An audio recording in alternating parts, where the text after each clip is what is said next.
Right now at 5 o'clock, we have two breaking stories to tell you about coming in on Derby 149. First, in the past 30 minutes, we learned the stewards have pulled a trainer's remaining horses after he had two horses die at the track. That includes his Derby contender. That means Saffie Joseph is not going to be running any horses today, tomorrow, or Saturday after two of his horses died in races at Churchill this week. The stewards pulled trainer Saffie Joseph's other horses out of upcoming races, scratching 6 of them today and tomorrow.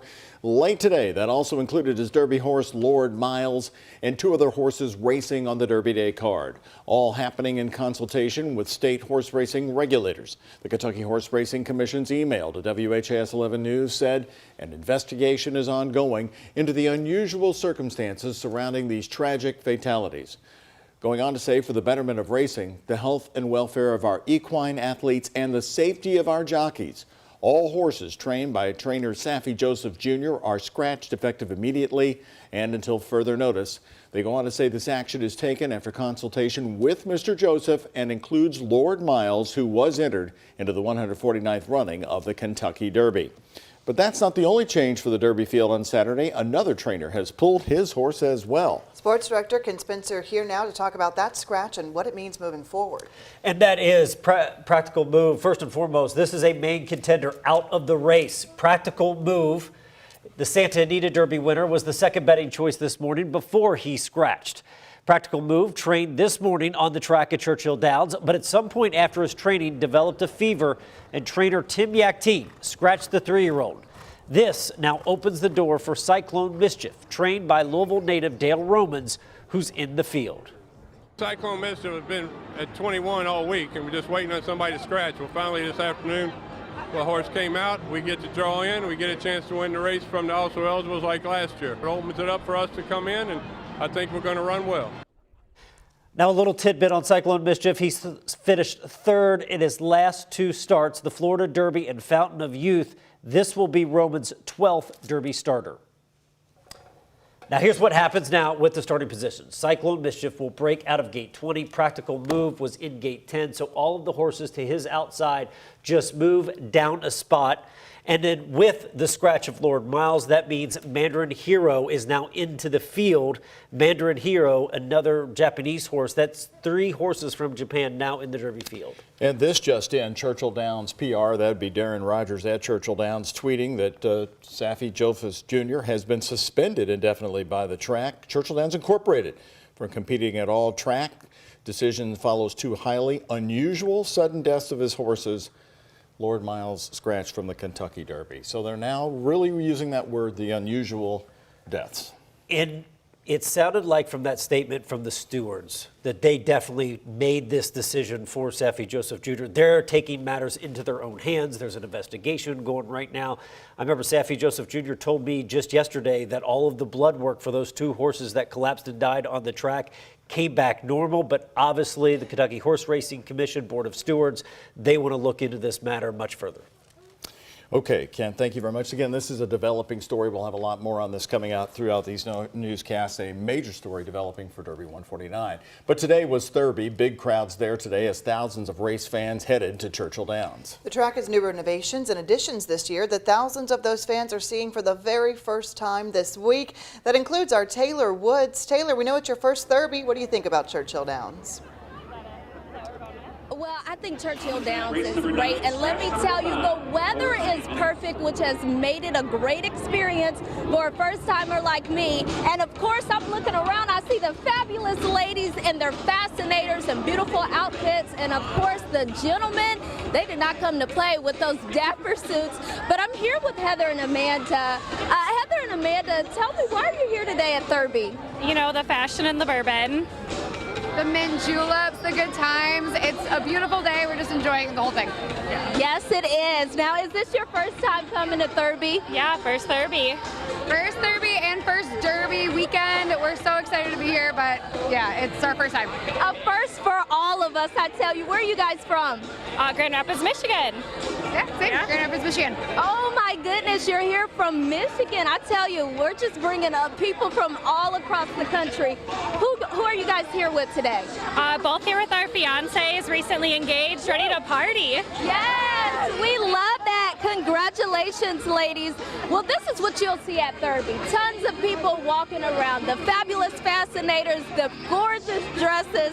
Let me tell you, if you want to come out here, we have lots of information posted on our website as far as road closures and the best spot for parking.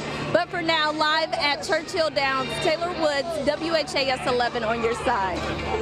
Taylor, we're so glad you're having such a good time there. Well, Louisville's airport was buzzing today as thousands of out-of-towners landed at Muhammad Ali International right ahead of the Derby. Passengers were greeted with live music, bourbon balls, and a photo op with a bronze thoroughbred draped with a garland of roses. For some guests, it's a tradition to come every year. For others, this is their first time to Louisville, and the city has left a great impression. Done it a couple times, so I'm very excited to be here for the whole event and to see them go, and it's going to be great. Oh, I give it 5 stars.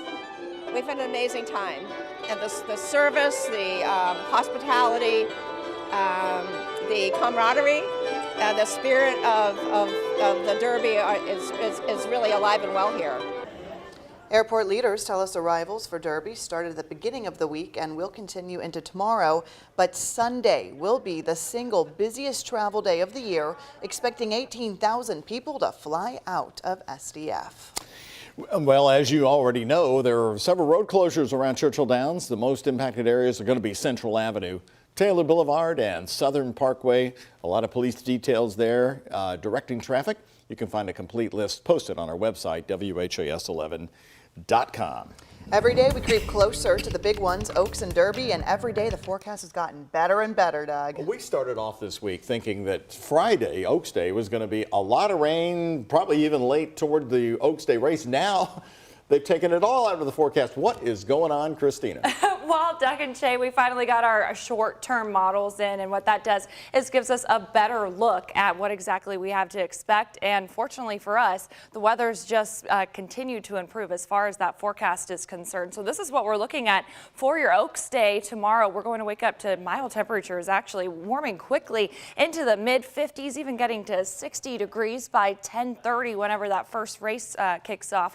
Into the afternoon, we're going to continue to see those numbers climb, eventually topping out in the middle 70s. So yes, it is going to be quite warm, but the only real drawback from the day is the lack of sunshine we're going to see. No, it's not going to keep us from warming things up, but we are going to be seeing overcast skies from start to finish. So let's take it a step farther, because I know a lot of folks also looking forward to Derby, of course. Moving along into Saturday morning, you could wake up to a few very light rain showers, but that's mainly going to be along and south of the parkways. Wouldn't be concerned about any of those showers reaching us here in the city. As we move the day along, we'll have another day in the mid 70s, which is right around where we should be for this time of year. But of course, we're ecstatic that this nice weather is happening for our next 2 big days. Unfortunately, though, it's just not going to be lasting. By Sunday, we have some widespread showers and thunderstorms to talk about, and we'll do just that coming up here in just about 10 minutes. Doug and Shay.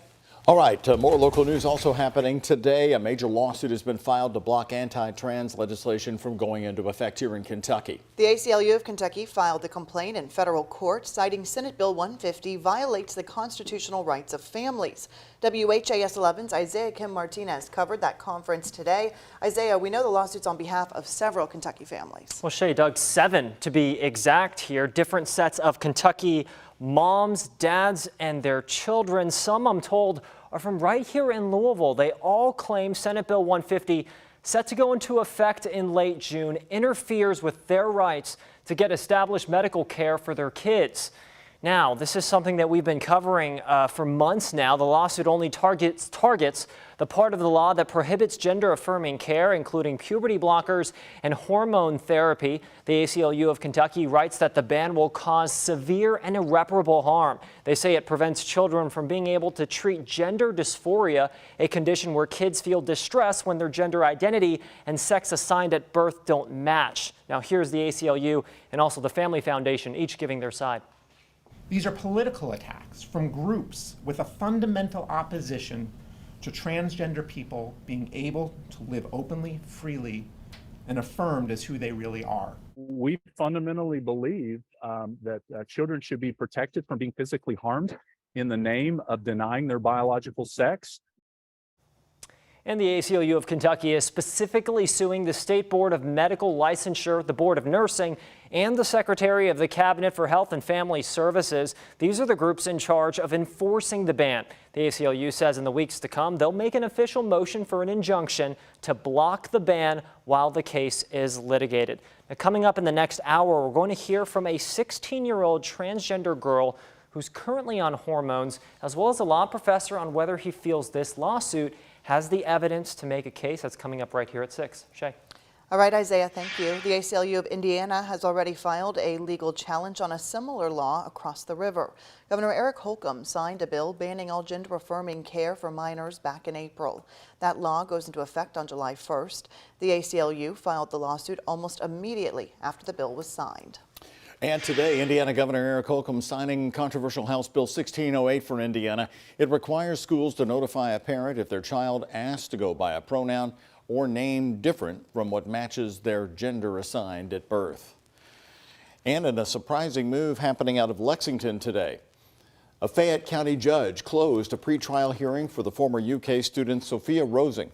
That means reporters, the general public, and even family members were not allowed inside, and we weren't given a reason why today as this was happening. Back in November, Rosing was caught on camera intoxicated while verbally and physically assaulting Kyla Springs, who was a freshman at UK. Springs posted to her social media last month saying she was transferring schools. As for what happened inside today's hearing, we're still waiting to get the details. We know the next hearing is scheduled for May 26th. More news right here at 5. The police memorial in downtown Louisville was vandalized last night, according to LMPD. Officers say a 911 call came in around 11, reporting damage to the monument. When officers got there, they found 2 flags draped around the memorial and on fire. The incident did result in damage to the memorial, though it was mostly cleaned up this morning with just some burnt scraps left behind. LMPD says they are reviewing camera footage from that area. And today, Louisville Metro Police arrested a man in connection with a shooting that killed 2 people last December. On December 5th, Metro Police found 2 men shot in a parking lot on Arthur Street in Old Louisville. One died at the scene, while the other later died at U of L Hospital. Today, Louisville Metro Police arrested 31-year-old Kellen Slaughter and charged him with murder, robbery, as well as trafficking meth, fentanyl, and one more unspecified drug.